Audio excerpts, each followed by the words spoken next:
Texans got embarrassed by the poor New York Jets. Now 6-3, looking into the Detroit Lions. Could they pull a page out of the Lions book and have similar success?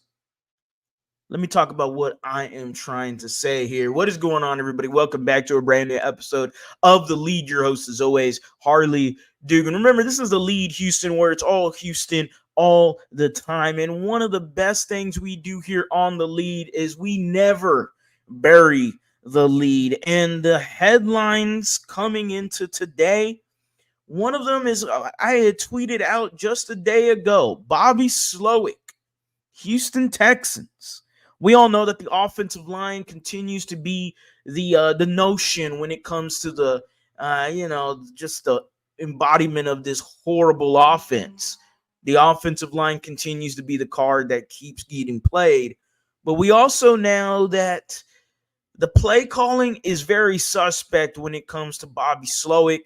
We also know that it could be a lot better. There's some fans that there's so much to say that Bobby Slowik is the one holding back this offense.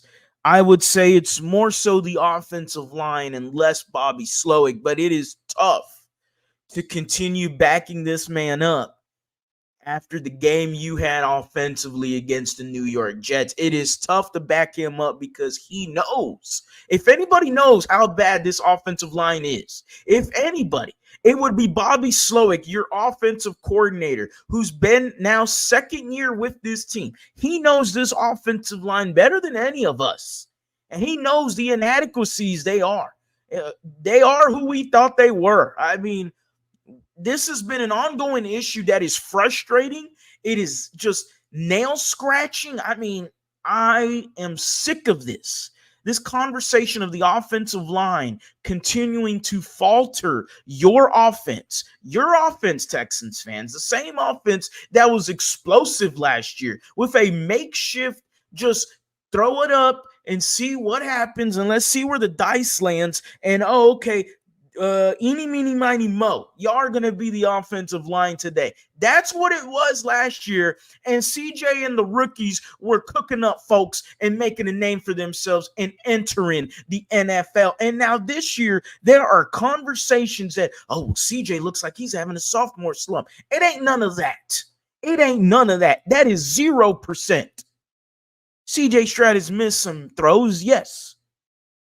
But the reason why CJ Stroud is looking like this is because of the offensive line, and it is also because of the poor play calling from Bobby Slowik. We saw this man on second down do a wildcat motion CJ Stroud wide right and have Joe Mixon try to throw the ball to him on a fade route.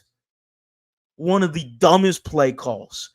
All this hype we got this offseason, all the weapons we got, regardless of no Stephon Diggs, regardless of no Nico Collins, and we're out here throwing out gimmicky offensive plays. We're out here running a wildcat.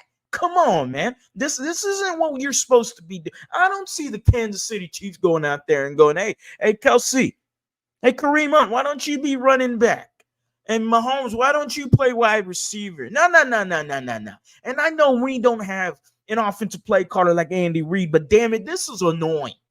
This is annoying to see because we've seen suspect play calling pretty much this whole year. We continue to throw it on the offensive line. So now my question to you Texans fans, and y'all let me know in the comment section how y'all feel about this. When is it appropriate? When is it the time for DeMeco Ryans and the Houston Texans organization to say, hey, you know what, Bobby Slowik, we are going to relieve you of play calling duties and we are going to hand the keys over to let's say, Jerrod Johnson.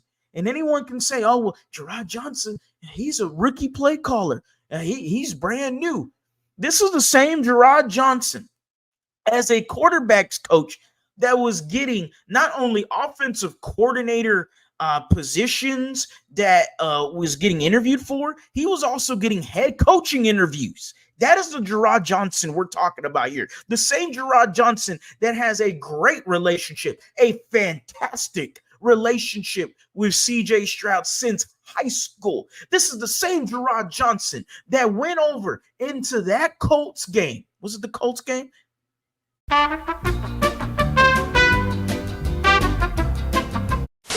Went over to Kenyon Green last week and jumped on his ass. A quarterback's coach. Before Kenyon Green went back in the game last week, Jerrod Johnson went over there, chose him out, and puts Kenyon Green back in there. Look, Kenyon Green, I know he still performed poorly, but I like to see that kind of fire. I like to see that somebody gives a damn. Somebody is showing some emotion. And maybe you take a page out of the Detroit Lions book. Maybe you take a page out of the Buffalo Bills book. What am I referencing? The Detroit Lions in 2021 decided they are going to move on from Anthony Lynn and put in Ben Johnson in week 9, week 10 as the offensive coordinator.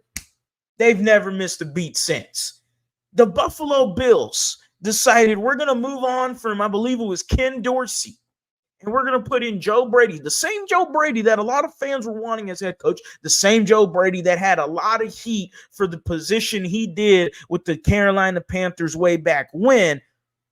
And Joe Brady takes over for the Buffalo Bills, and boom, they had got themselves, they turned it around and ended up, I believe, winning out that year and going to the playoffs. And this year, still cooking offensively without a Stephon Diggs. When is it that appropriate time? Is it this year or is it next year? Because Jerrod Johnson, is he the same young OC like a Joe Brady, like a Ben Johnson that we just don't know of yet? Is he that guy? I am ready to do this. I am ready to make that change. I am basically done with Bobby Slowik and the offensive lines coach Chris Strausser. I know it doesn't solve your offensive line. I understand that.